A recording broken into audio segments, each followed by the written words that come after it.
পাচারের উদ্দেশ্যে নিয়ে যাওয়ার সময় 1.5 লক্ষাধিক টাকার অবৈধ শব্দবাজি উদ্ধার। পাচারকারীদের গ্রেপ্তার করার জন্য তল্লাশি জারি রেখেছে আমতলী থানার পুলিশ।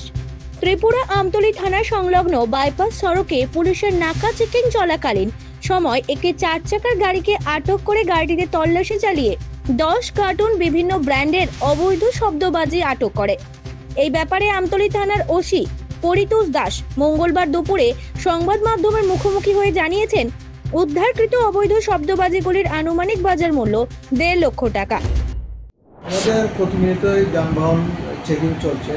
গতকাল সন্ধ্যার সময় চেকিংয়ের সময় এএসআই অপূর্ব চক্রবর্তী একটা সন্দেহজনক অবস্থায় একটা ট্রাক গাড়িকে এসএমএল ট্রাক গাড়িকে আটক করেছে এবং আটক করার পর চেকিংয়ের সময় টোটাল আমরা 10 কার্টুন তার মধ্যে শব্দবাজি উদ্ধার করি এবং এই বাজিগুলিকে আমরা সিজ করেছি এবং আমরা আদালতে এগুলি প্রেরণ করি। বাজারগুলির মূল্য আনুমানিক মূল্য হবে 1.5 লক্ষ টাকা।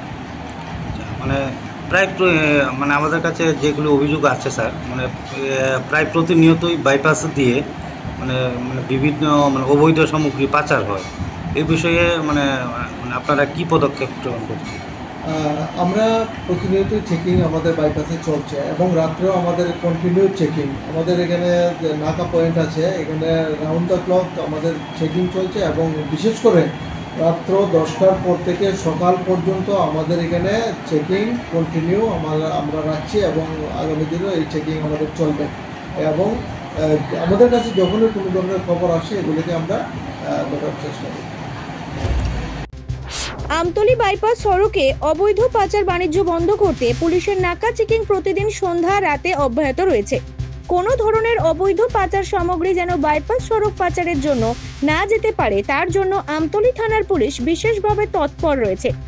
এই পাচার চক্রের সাথে যুক্ত অভিযুক্তদের গ্রেপ্তার করার জন্য পুলিশের তল্লাশি জারি রয়েছে।